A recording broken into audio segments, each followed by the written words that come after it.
Hello friends, जय माता दी। कैसे हैं आप सब दोस्तों? सरस्वती पूजा है और सभी को माँ सरस्वती का ध्यान करना चाहिए। या कुंदेन्दु तुषार हार धवला, या शुभ्र वस्त्राविता, या वीणावरदंड मंडित करा, या श्वेत पद्मासना, या ब्रह्माच्युत शंकर प्रभृतिर्भि देवे सदा वंदिता।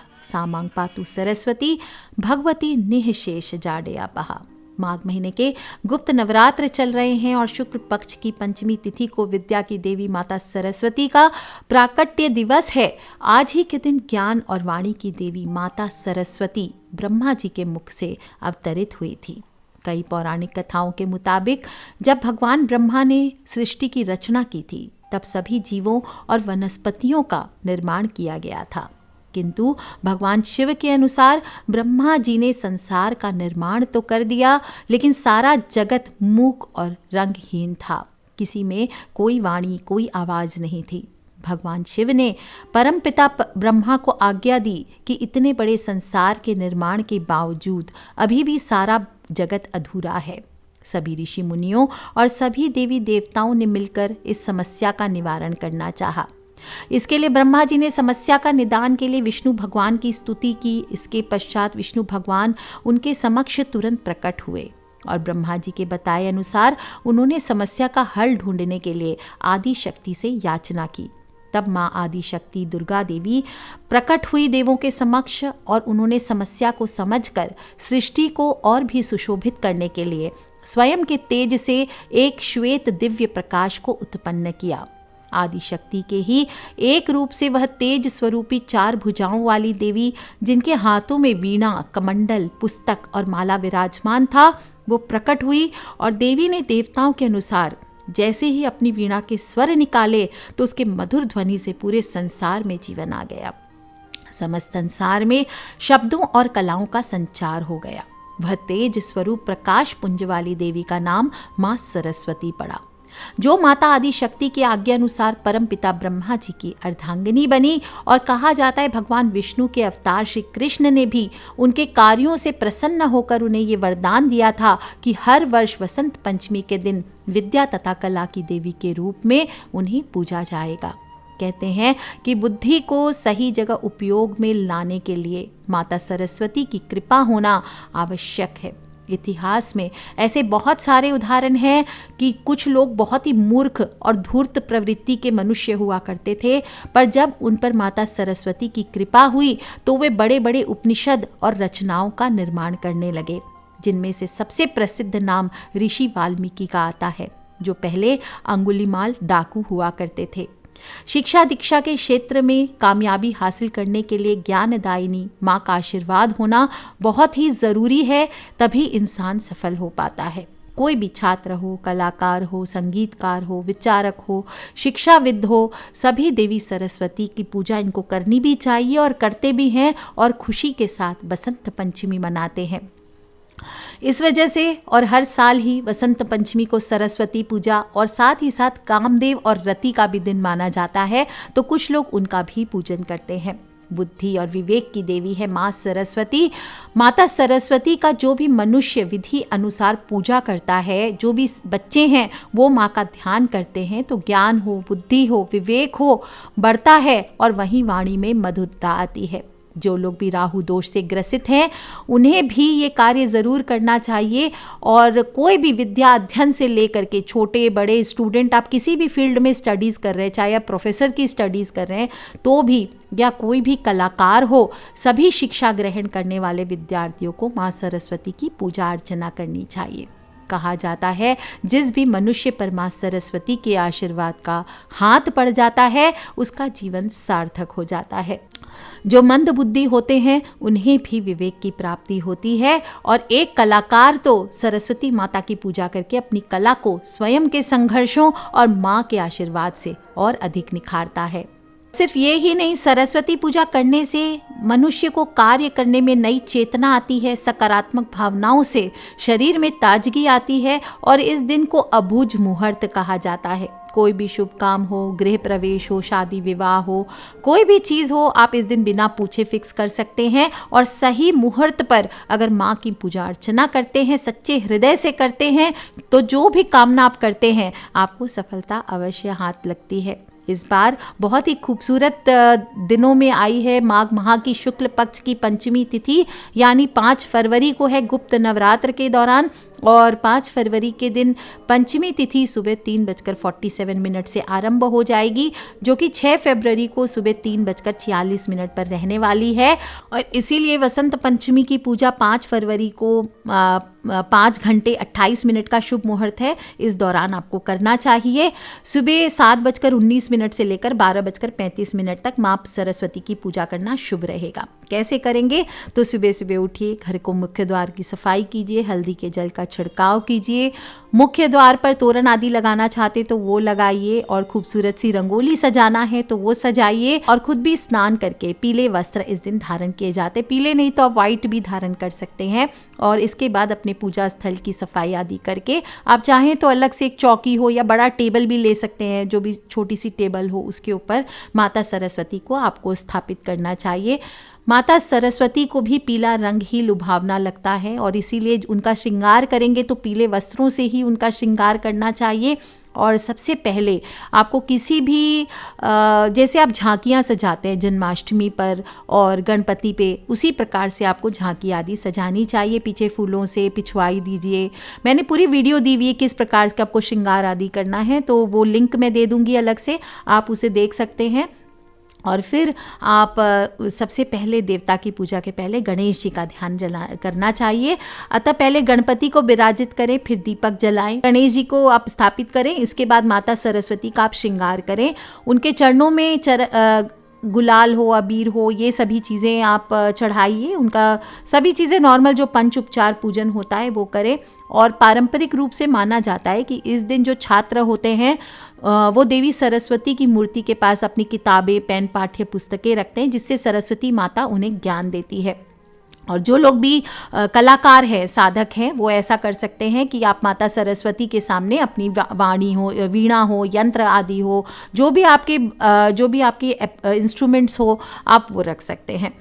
दूसरी चीज़ है, इसके बाद करने के बाद आप माँ की पूजा करके आप व्रत का संकल्प लें और माँ की मूर्ति की पूजन करें। पीले वस्त्र, पीला चंदन, हल्दी, केसर, हल्दी से रंग हुए पीले अक्षत ये चढ़ाए जाते हैं और पीले पुष्पों से माँ का श्रृंगार किया जाता है। और भोग में इस दिन मीठे पीले चावल, केसरिया चावल का भोग लगाया जाता है, या केसरिया खीर भी बना सकते हैं आप। बाकी नहीं हो तो आप कुछ भी सफ़ेद या पीली मिठाई आप माँ को भोग रख सकते हैं। इसके बाद परिवार सहित आप सभी लोग इकट्ठे हो जाइए और फिर माँ से प्रार्थना करें। सभी के माथे पर रोली, कुमकुम, चंदन का तिलक लगाइए और हाथों में कलावा बांधे। फिर मिलकर घंटी बजा के, ताली बजा के माँ सरस्वती की आरती करें। आरती खत्म होने के बाद क्षमा प्रार्थना जरूर करें और फिर सभी लोगों में स्वादिष्ट प्रसाद का वितरण करना चाहिए। अगले दिन माता सरस्वती की प्रतिमा जो लोग भी मिट्टी आदि की लेकर के आए हैं वो विसर्जित करते हैं, और बाकी जो लोग ने पहले से घर में स्थापित की हुई है वो यथास्थान माँ को विराजित कर सकते हैं। आगे जो भी साधना विधि जानना चाहते हैं माता सरस्वती की, उनको मैं बता देती हूँ। ज़्यादातर विद्यार्थियों की स्मरण शक्ति कमज़ोर होती है, इसीलिए फेलियर्स होते हैं। बच्चों को एवं उनके माता पिता को ऐसा लगता है कि बच्चे का मन पढ़ाई में नहीं लगता, पर बच्चा जितनी भी मेहनत करता है उसके अनुरूप उसे फल नहीं मिलता तो वह हताश हो जाता है। कई बार कई बच्चों को जो एग्ज़ाम्स होते हैं वहाँ पर आपको प्रश्न पत्र में लिखते समय उसे डर लगा रहता है कि कहीं मैं फ़ेल ना हो जाऊँ, भूल जाते हैं उस समय। इस तरह की चीज़ें होती है जिसकी वजह से बच्चे भी परेशान रहते हैं और पेरेंट्स भी परेशान रहते हैं। कुछ ऐसे बच्चे होते हैं जो 1 या 2 बार पढ़ने पर याद कर लेते हैं, और कुछ बच्चे वही चीज़ को अधिक समय तक पढ़ने के बाद भी लगता है कि ब्लैंक है, कुछ समझ नहीं आ रहा। ऐसा क्यों होता है? इसका एक मुख्य कारण है कि एकाग्रता में कमी रहती है, और इसीलिए मैं अक्सर समय समय पर बताती हूँ कि एकाग्रता कैसे बढ़ानी चाहिए, किस तरह से हीलिंग्स करने चाहिए, त्राटक करने चाहिए। इससे आपके विद्या अध्ययन में जो भी रुकावटें आ रही है, विघ्न बाधाएं आ रही है, वो दूर होती है। साथ ही साथ हमारे शास्त्रों में बड़ी खूबसूरती से कुछ विशिष्ट मंत्रों का उल्लेख मिलता है, जिसका जप करने से, जिनकी साधना करने से आपके पढ़ाई में आ रही रुकावटें दूर होती है और कमज़ोर शक्ति या अगर याद शक्ति है तो आपको स्ट्रॉन्ग मेमोरी में लाभ मिलता है।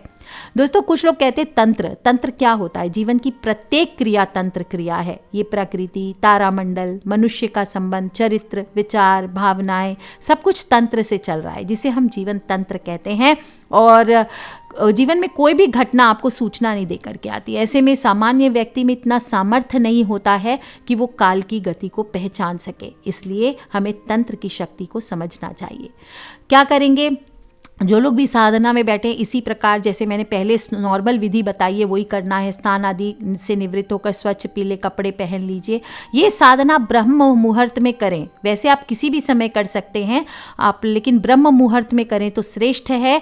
उत्तर या पूरब की ओर मुख करके आपको ये करना है। और आसन ज़रूर लें। ऊन का आसन है तो ऊन का आसन प्रयोग करें। जमीन के संपर्क में रह करके जप करने से जप प्रभावहीन हो जाता है। तो इसी प्रकार करना है। एक चौकी या पाटिये पर पहले गणपति देव का ध्यान करेंगे। गणपति देव की मूर्ति या सुपारी को गणपति देव का भाव करके स्थापित करें। कुमकुम, चावल, दुर्बा घास अर्पित करें और फिर प्रार्थना करें। बोले ओम गण गणपते नमः।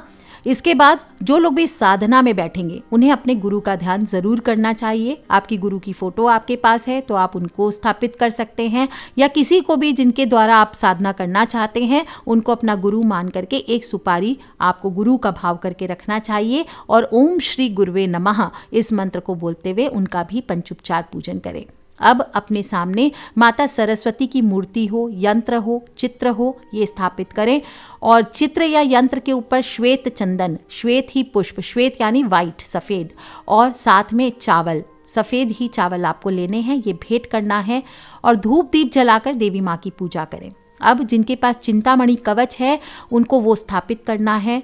और एक सफ़ेद धागा लेना है, उसमें 2 गांठ लगानी है और कवच के सामने या माँ के कंधे पर आपको इसको स्थापित करना है।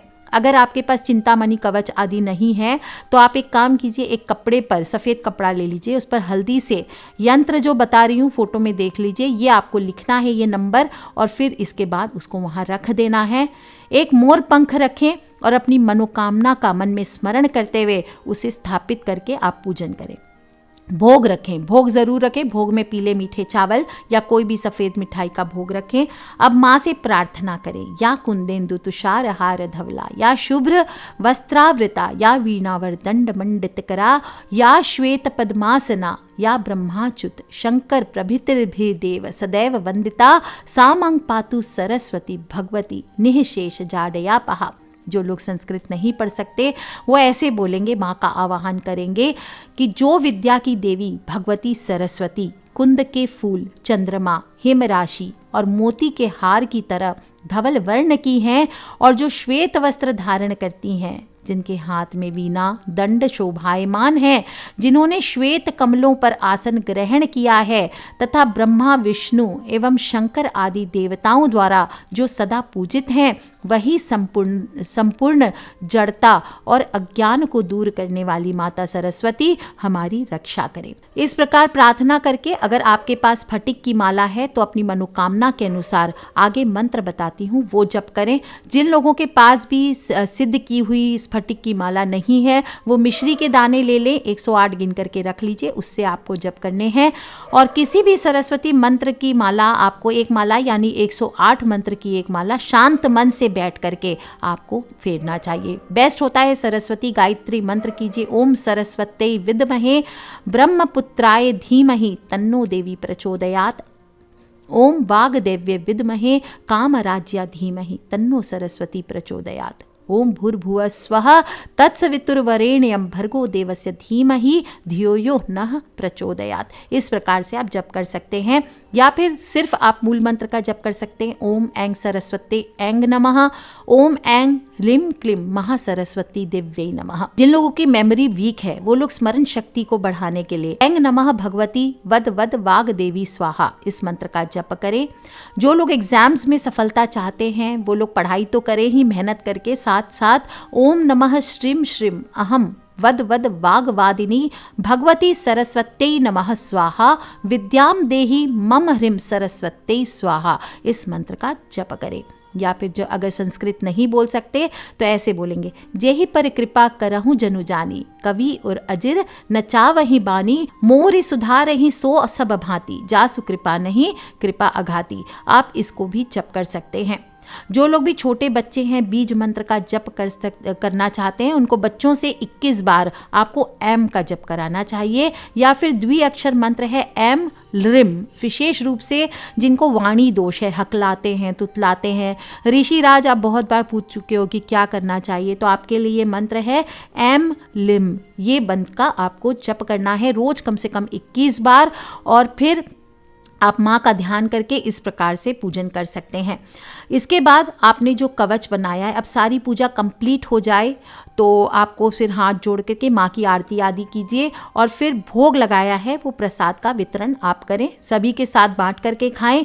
जो कवच आपने बनाया है या आपको चिंतामणि कवच है आपके पास, तो वो आपको अपने स्टडी टेबल पर, या जो व्यापारी है वो अपने गले में रख सकते हैं। जिनको भी राहु दोष है वो अपने बिस्तर के नीचे इसको रख सकते हैं, या कहीं पर भी आप अपने रूम में लगा कर रख सकते हैं इसको। जो धागा आपने रखा था, अब एक इंसान को बांधा जा सकता है एक धागा, तो अगर आप चाहते हैं कि पूरे परिवार को बांधा जाए तो सभी के लिए अलग अलग पहले ही बना करके रख लीजिए। और जो गर्ल्स है वो लेफ्ट हैंड में ये धागा बांधेंगी, जो बॉयज़ है वो राइट हैंड में बांधेंगे। और प्रसाद और भोग वितरण करने के बाद जो मोर पंख है वो बच्चे जो अपने वीक सब्जेक्ट्स हैं उसमें इसको लगाना चाहिए, या बच्चे की स्टडी टेबल के सामने लगा सकते हैं, बेड के पीछे लगा सकते हैं। दोस्तों, इस प्रकार से माँ सरस्वती की साधना करनी चाहिए। माता सरस्वती प्रकृति की देवी भी हैं। इनका ध्यान करने से मनुष्य को स्वर, मधुर स्वर, बुद्धि, विज्ञान सभी की प्राप्ति होती है, संतोष की प्राप्ति होती है और उज्जवल भविष्य आपको ज़रूर मिलता है। यह हमारे जीवन की जड़ता को दूर करती है। इसीलिए सच्चे दिल से इनकी उपासना हर मनुष्य को करनी चाहिए और भोगों का गुलाम नहीं होना चाहिए। इस बात का ध्यान रखें। विद्या अध्ययन करना चाहिए सभी को। So take care friends. आप सभी बृजनारी परिवार के लोगों को सरस्वती पूजा की हार्दिक हार्दिक शुभकामनाएं। आप सभी से निवेदन करती हूँ, कुछ करें ना करें, इस बार सरस्वती माता के सामने बैठ करके, या दुर्गा माता की फ़ोटो है उसके सामने ही बैठ जाइए, और या फिर मोबाइल पे निकाल लीजिए और बैठ करके एक दिया जला करके एम का जप आप सभी को ज़रूर करना चाहिए। Take care friends, love you all. जय माता दी, बम बम भोलेनाथ की जय, सरस्वती मैया की।